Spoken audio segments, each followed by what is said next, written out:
Hello, welcome back to AA Travels. My name is Angie and I am here today to talk to you about hotels. In my previous video, I talked about why it's not always the best thing to buy the cheapest hotel. And so we're going to go into that a little bit today, and then we're going to talk a little bit about rewards programs in hotels.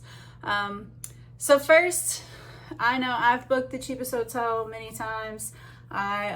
If you are a person who uses Booking.com or Priceline or Expedia, one of the major search engines for travel, then you've probably went with the cheapest hotel too, because a lot of times you can find really good deals on there, and sometimes they work out really great. And I'm not one to say that they're always bad, because I have had some really amazing hotels, especially abroad, that I just didn't have as much knowledge about the chains that they have, and so I was able to get some really nice hotels, and I really like the NH hotels. So sometimes it works out well, but other times you're leaving some benefits on the table by going with a cheaper hotel instead of one that's in a group that you may have loyalty to.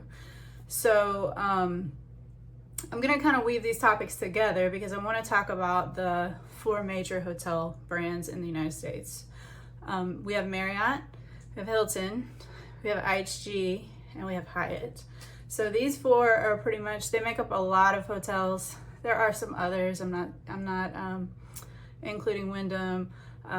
There's a few others that are out there, but these are the 4 that have many different types of hotels within their group. And so they have different levels of hotels. You can get a luxury, you can get a super luxury, you can get a middle ground one, and then you can get a budget. For most of them, they have different types of hotels within their brand, and they will have opportunities for you to spend less money within that brand if that's what you choose.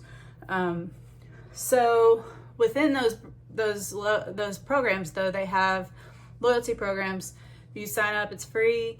You can earn points if you stay with their hotel. I usually credit them after your stay. Sometimes you can get bonus points if you register for special events going on. I just registered for one last night that is with Hyatt, and they're offering like triple points on any bookings through the next couple months. So there are opportunities like that come up if you're a member. So that's why one reason that I don't always book the cheapest hotel, because I have loyalty with all of those programs, all 4 of them, and I have status with 2 of them. So if you have certain credit cards, sometimes you get special status with those credit cards. So I'm a gold member with Marriott and with Hilton only because I have an American Express card. I don't stay there the required amount of days every year to get that status. I'm just afforded it through the credit card. So when I go to those hotels, I can usually get an upgrade. I can get some late checkout, early check-in, those kind of benefits that you may not always get. Some places it's free breakfast. Some places it's a voucher to use on like the bar or breakfast and things like that. So I do think that like looking into your options is always worth it, to see if you have special amenities that come with your status with that hotel. So you always want to think about convenience when you're booking a hotel. So sometimes I've booked things that were in one of those hotel groups, and then it wasn't convenient to where I needed to be. So you can't just go by your loyalty to that group either. Sometimes you need to really look into, should I be able to, will I be able to get to public transportation easy? Can I get to the airport easy? Is there a shuttle from the airport? Because that saves me a Lyft or Uber. So there's things like that, especially when you're in a city and you don't want to rent a car because parking's so expensive. So a lot of times you want to think about that as well. Comfort.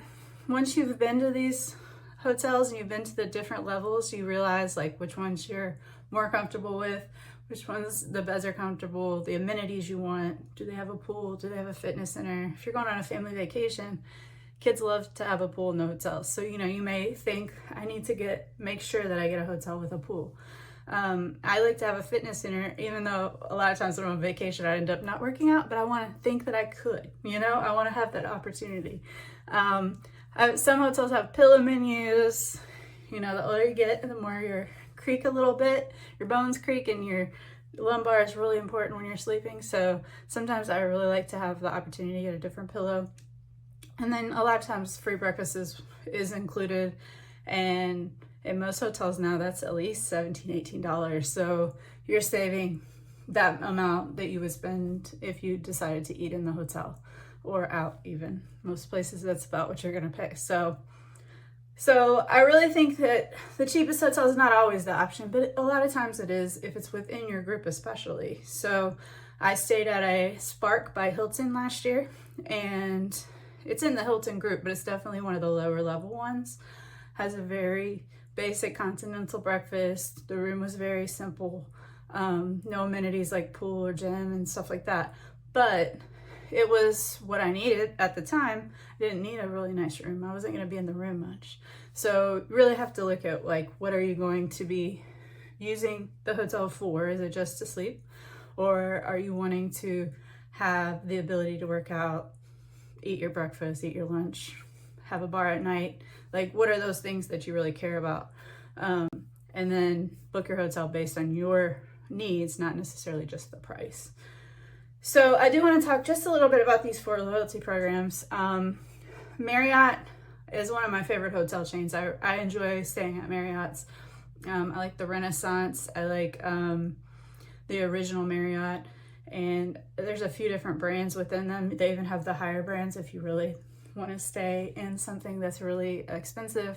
I usually don't go that route because I'm not in the hotel enough, but they are one of my favorites. And I do have gold status, and they almost always upgrade me when I stay at a Marriott. So as I'm looking at hotels, sometimes I go a little bit more towards the Marriott side just because I know I'm gonna probably have a good experience there.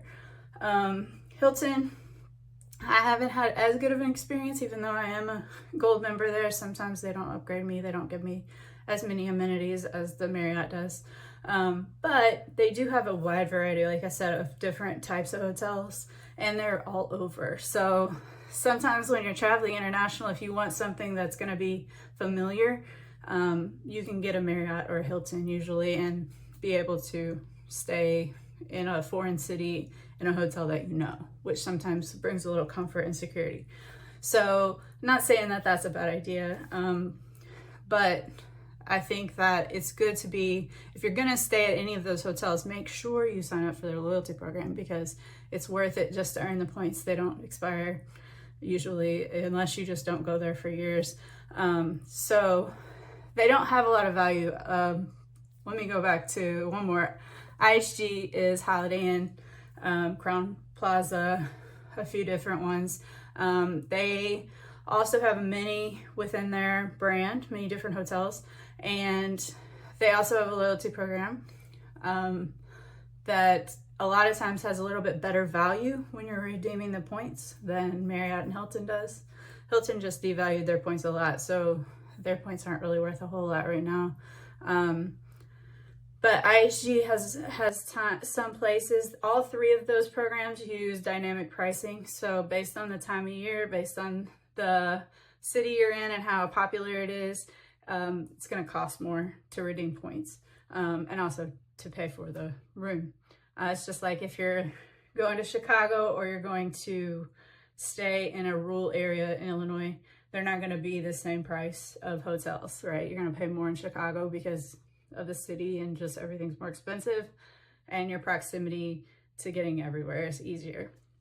Whereas in a remote area, they're probably not as booked. They probably don't have as many tourists. They can charge a little less and your points may go farther there. My favorite though is Hyatt. And it took me a while to learn a lot about Hyatt, but I just booked a trip with them using my points. I'm going to Chicago, and I booked 2 nights in Chicago for 18,000 points each, which is not that much money, and I was able to take it from my Chase account and just transfer it over. So they have a chart that is always the price. Like, you don't have to wonder how many points is this going to be. Well, if it's a category 3, it's going to be 18,000 points. It's category 4, I think it's 21,000 points. So I'll put that chart in here so that you guys can see that. But this is not to say that they're the best brand or anything, because the downside is they are not as prominent. Like, they're not everywhere you go. So you can't always find a Hyatt. They're a little more popular in the United States, but this summer when I was traveling, I tried to find some Hyatts, and a lot of the cities I was in, there weren't any that were convenient to where I was going to be. So you have to kind of shop around, and Hyatt is one of those that I believe has the best value out there, and especially if you're using credit card points. So we will talk more about credit card points. I know that's probably what most of you want to learn about, and I'm definitely going to get there soon and start talking to you about what kind of credit cards are the best, what kind of cards, what do they do, how can you transfer, and those types of things. But for today, I hope that you've enjoyed this video and that you were able to make a better decision about your hotel and where you would like to redeem your points for. Let me know if you have questions, put them in the comments. I'd be happy to reach out to you and answer them. And I hope to hear from you soon.